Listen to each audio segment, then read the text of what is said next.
नमस्कार दोस्तों, आज की इस वीडियो में हम देखेंगे हाल ही में जो सीजीपीएससी द्वारा पीओन की भर्ती परीक्षा आयोजित होने वाली है उससे संबंधित महत्वपूर्ण प्रश्न। तो चलिए शुरू करते हैं।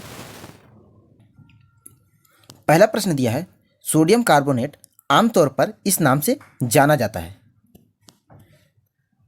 तो इसका आंसर होगा ऑप्शन ए, धोने का सोडा। धोने का सोडा, इसका रासायनिक नाम क्या है? तो सोडियम कार्बोनेट, और इसका जो रासायनिक सूत्र है वो है Na2CO3। तो इसका रासायनिक सूत्र भी पूछ लिया जाता है, तो आप इसे याद रखिएगा। दूसरा प्रश्न, प्रोग्राम इनपुट और आउटपुट के बीच का समय क्या कहलाता है? तो ये कहलाता है एग्जीक्यूशन टाइम। ऑप्शन सी इसका सही आंसर होगा, एग्जीक्यूशन टाइम। ये सभी क्वेश्चन काफ़ी इंपॉर्टेंट है आपके आगामी एग्जाम के लिए, तो चलिए पूरा देखिएगा वीडियो। केंद्रीय औद्योगिक सुरक्षा बल CISF के नए महानिदेशक कौन बने हैं? तो नई नियुक्ति वाला ये प्रश्न है, काफ़ी इंपॉर्टेंट भी है। तो ये बने हैं seal Vardhan Singh. Option D इसका राइट आंसर होगा सील वर्धन सिंह। और प्रश्न बनेगा, अगर CISF की स्थापना कब हुई थी? तो ये हुई थी 10 मार्च 1969 को। 10 मार्च 1969 को इसकी स्थापना हुई थी। अगला देखिए, देश के स्टॉक एक्सचेंज को कौन नियमित रखता है? तो कौन नियमित रखता है? सेबी। ऑप्शन डी इसका राइट आंसर होगा सेबी। और इसके जो अध्यक्ष हैं माधवीपुरी बूच। माधवीपुरी बूच। और सेबी की जो स्थापना हुई थी वो कहाँ पर? मुंबई में हुई थी 12 अप्रैल 1988। तो 1988 में हुई थी सेबी की स्थापना। हेडक्वार्टर है मुंबई में और वर्तमान अध्यक्ष है माधवीपुरी बूच। काफ़ी इंपॉर्टेंट क्वेश्चन है, प्लासी के युद्ध में अंग्रेजी सेना का नेतृत्व किसने किया था? तो सबसे पहले जान लीजिए कि प्लासी का युद्ध जो है 1757 में हुआ था। किनके बीच? तो रॉबर्ट क्लाइव और सिराजुद्दौला के बीच। तो इसका जो आंसर होगा रॉबर्ट क्लाइव। ऑप्शन ए इसका राइट आंसर होगा रॉबर्ट क्लाइव। इसमें सिराजुद्दौला की हार हुई थी। बंगाल के पहले गवर्नर जनरल कौन थे? तो बंगाल के जो पहले गवर्नर जनरल थे वो थे वारेन हेस्टिंग। ये 1774 में बंगाल के गवर्नर जनरल बनाए गए थे। अगर प्रश्न में पूछ लिया जाए कि भारत के पहले गवर्नर जनरल कौन थे, तो आप कहेंगे विलियम बेंटिक। और स्वतंत्र भारत के पहले गवर्नर जनरल तो सी राजागोपालाचारी। तो सी राजगोपालाचारी स्वतंत्र भारत के पहले गवर्नर जनरल थे। निम्न में से कौन सा विश्व का सबसे बड़ा मरुस्थल है? तो ये सहारा होगा। ऑप्शन सी सहारा। बीबी का मकबरा कहाँ पर है? तो बीबी का मकबरा जो है वो औरंगाबाद में है। औरंगाबाद कहाँ पर है? तो महाराष्ट्र में है। और इसका जो निर्माण जो है औरंगजेब ने कराया था। कब कराया था? तो 1660 में।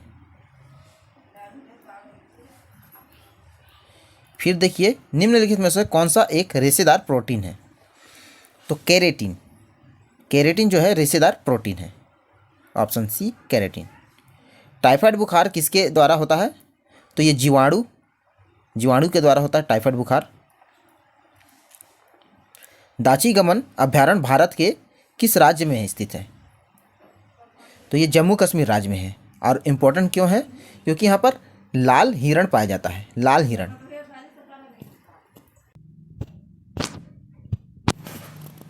भारत में सहायक संधि का जन्मदाता किसे कहा जाता है? तो ऑप्शन बी बेले जेली को। सहायक संधि का जन्मदाता बेले जेली को कहा जाता है। लेकिन इनसे पहले भी फ्रांसीसी डुप्ले ने सहायक संधि का प्रयोग कर चुके थे, लेकिन जन्मदाता जो है उसे बेले जेली को ही माना जा रहा है। और सिविल सेवा या प्रशासनिक सेवा का जो जन्मदाता है वो कॉर्नवालिस को कहा जाता है, लॉर्ड कॉर्नवालिस। महात्मा गांधी कांग्रेस के एकमात्र अधिवेशन की अध्यक्षता किए थे? तो ये किए थे बेलगाम अधिवेशन की अध्यक्षता। कब किए थे? तो 1924 में किए थे। और बेलगाम कहाँ पर है? कर्नाटका में। वियना किस नदी के किनारे बसा हुआ है? तो वियना जो है ये ऑस्ट्रिया की राजधानी है, जो कि डेन्ब्यू नदी के किनारे बसा हुआ है। सूर्य किरणों की तीव्रता मापने वाला उपकरण को क्या कहते हैं? तो ये एक्यूमीटर कहते हैं, ऑप्शन सी एक्यूमीटर। कास्टिक सोडा का रासायनिक सूत्र है तो NaOH, option A NaOH caustic soda का रासायनिक नाम है। इसे हाइड्रो ऑक्साइड भी कहा जाता है। भारत का नेपोलियन किसे कहा जाता है? तो समुद्रगुप्त को, ऑप्शन बी समुद्रगुप्त, इन्हें भारत का नेपोलियन कहा जाता है। और ये चंद्रगुप्त प्रथम के पुत्र थे, समुद्रगुप्त। सिख खालसा स्थापित किया था निम्न के द्वारा। तो सिख खालसा किसने स्थापित किया गया? तो गुरु गोविंद सिंह ने किया था। ये सिखों के 10वें गुरु थे, गुरु गोविंद सिंह, जिन्होंने सिख खालसा का स्थापित किया था। वास्को डी गामा भारत कब आया था? तो ये आया था 1498 में। केरल के कालीकट बंदरगाह में उतरा था और राजा वहाँ पर जमोरियन थे, जिन्होंने इनका स्वागत किया था। तो काफ़ी इंपॉर्टेंट हो जाता है। और ये कहाँ के रहने वाले थे? पुर्तगाल के। सबसे पहले कौन सा हड़प्पा कालीन स्थल खोजा गया? तो खोजा गया हड़प्पा। तो हड़प्पा कालीन जो स्थल खोजा गया था वो सबसे पहले हड़प्पा। इसे दयाराम साहनी ने 1921 में इसकी खोज की थी, 1921 में।